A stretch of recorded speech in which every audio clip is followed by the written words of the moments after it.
औज़ुबिल्लाहिमिनश्शैतानिर्रजीम बिस्मिल्लाहिर्रहमानिर्रहीम अल्लाह मुफ्तक अलैना हिकमतक वंशुर अलैना रहमतक या ज़ल जलाल वल इकराम। अस्सलाम वालेकुम स्टूडेंट्स, आज हम चैप्टर नंबर 3 के पेज नंबर 79 पे प्रैक्टिस प्रॉब्लम करेंगे 3.3।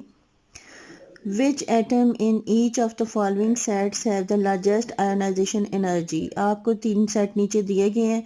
उन 3 सेट्स में पूछा गया है कि कौन सा एलिमेंट ऐसा है जिसकी एनर्जी जो है आयनाइजेशन एनर्जी जो है वो लार्जेस्ट है। आयनाइजेशन एनर्जी की वैल्यूज जो हैं वो किसकी, तीनों में से किसकी लार्जेस्ट है। तो ए सेट में आपको दिया हुआ है बेरिलियम है, कार्बन है और नाइट्रोजन है।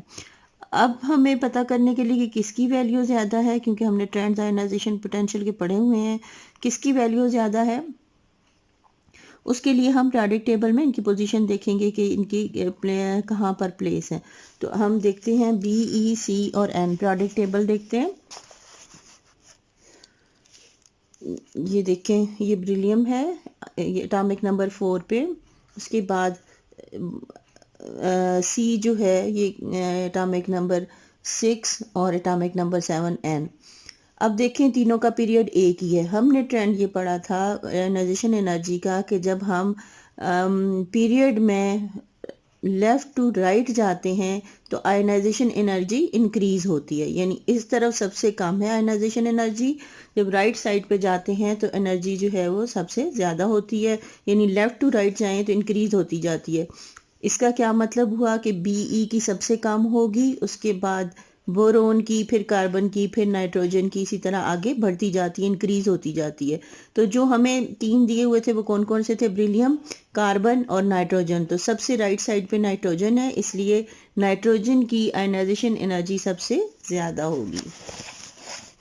इन तीनों में से नाइट्रोजन की जो है वो आयनाइजेशन एनर्जी जो है वो सबसे ज़्यादा है, क्योंकि वो अपने पीरियड में सबसे राइट साइड पे है। बी सेट क्या दिया हुआ है, बी सेट में मैग्नीशियम है, कैल्शियम है और स्ट्रोशियम है। हम फिर पीरियोडिक टेबल पे जाएंगे, मैग्नीशियम, कैल्शियम और स्ट्रोशियम देखेंगे कहाँ पे है। ये देखें, ये मैग्नीशियम है। अब ग्रुप में नीचे इसके कैल्शियम है और फिर स्ट्रोशियम है। ग्रुप में हमने क्या ट्रेंड पढ़ा था आयनाइजेशन एनर्जी का, कि ग्रुप में जब हम ऊपर से नीचे आते हैं, टॉप टू बॉटम आते हैं, तो आयनाइजेशन एनर्जी डिक्रीज होती है। इसका मतलब है जो सबसे टॉप होगा उसकी सबसे ज़्यादा होगी। सबसे टॉप पे कौन है इन तीनों में से, मैग्नीशियम। तो इसका मतलब है मैग्नीशियम की जो है वो लार्जेस्ट होगी। तो हम क्या लिखेंगे, मैग्नीशियम की वैल्यू जो है वो लार्जेस्ट है। थर्ड है सी सेट में एस एन है, एस सी है और एफ है। अब हम इनकी प्लेस देखते हैं कि कहाँ पर है। ये है आपके पास एस एन, ये है इसकी एस एन कौन से में है, ग्रुप नंबर 4 में। फिर उसके बाद एस ई जो है वो ग्रुप नंबर 6 में है। और आपको तीसरा क्या दिया हुआ है, F, S N, S E और एफ। एफ ये है ग्रुप नंबर 7 में है।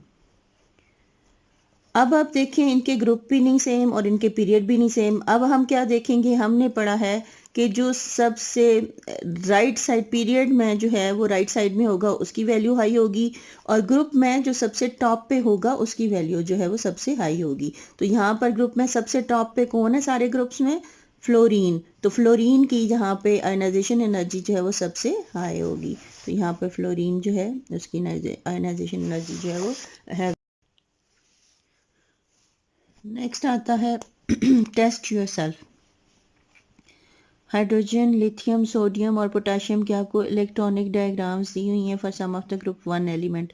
ये सारे के सारे ग्रुप 1 एलिमेंट हैं। अब बताना क्या आपको, use a periodic table to complete the last 2 diagrams for sodium and potassium. आप पीरियोडिक टेबल को देखें और लास्ट 2 डायग्राम्स को कंप्लीट करें। तो पीरियोडिक टेबल से आप देखें तो सोडियम का एटॉमिक नंबर है 11 और इसका एटॉमिक नंबर है 19। आप पीरियोडिक टेबल के फर्स्ट ग्रुप में देख लीजिए, तो ये क्या है 11 और 19। अब हमने यहाँ पर कितने, हाइड्रोजन का एटॉमिक नंबर है 1, हाइड्रोजन का एटॉमिक नंबर क्या है 1, और लिथियम का एटॉमिक नंबर है 3, और सोडियम का एटॉमिक नंबर है 11 और पोटाशियम का एटॉमिक नंबर है 19। अब आपने क्या करना है, ये 1 है तो 1 इलेक्ट्रॉन यहाँ पर दिया हुआ है, लिथियम के 3 है तो फर्स्ट शेल में 2 है और सेकंड में 1 आ गया। इस तरह अब हम सोडियम में इलेक्ट्रॉन जो है इसको कंप्लीट करेंगे तो फर्स्ट शेल में उसी तरह 2 इलेक्ट्रॉन्स आएंगे, सेकंड शेल में 8 आते हैं ज़्यादा से ज़्यादा, आपने पीछे पढ़ा हुआ 1 2 3 4 5 6 7 8, टोटल कितने हो गए, 2 और 8 कितने हो गए 10। तो कितने बच गए, 11 एटॉमिक नंबर है, इसका मतलब है इसका एक शेल कम है, हमने एक शेल और बनाना है जिसमें हमने 1 इलेक्ट्रॉन, ये तो इसका जो है 1 इलेक्ट्रॉन ये आ गया, इसके अब 11 पूरे हो गए। इसी तरह सोडियम पोटाशियम के 19 है तो फर्स्ट में 2 आ गए, सेकंड में 8 आ गए, 1 2 3 4 5 6 7 8, कितने हो गए 10। बाकी के 9 बचते हैं तो 8 इसमें आ गए, 1 2 3 4 5 6 7 8। अब कितने बच गए, 2 और 8 10, 10 और 8 18, एक बच गया। अब इसका भी एक शेल हमें और बनाना पड़ेगा जहाँ पर हमने एक इलेक्ट्रॉन डालना है, ये तो इसका आखिरी जो है लास्ट वैलेंस शेल ये आ गया जिसमें एक इलेक्ट्रॉन।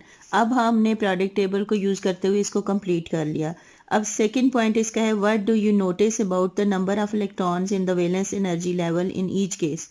अब सब में वैलेंस एनर्जी लेवल या लास्ट शेल कौन सा है, लास्ट शेल को वैलेंस एनर्जी लेवल भी कहते हैं या वैलेंस शेल भी कहते हैं। तो इसका लास्ट शेल में कितने इलेक्ट्रॉन है, 1, इसके लास्ट शेल में कितने हैं 1, इसके लास्ट शेल में 1, इसके लास्ट शेल में 1। तो वैलेंस एनर्जी लेवल में सब के कितने इलेक्ट्रॉन्स हैं, 1। तो आपने क्या नोटिस किया कि फर्स्ट ग्रुप के सारे एलिमेंट्स के लास्ट शेल में या वैलेंस शेल में एक इलेक्ट्रॉन होता है।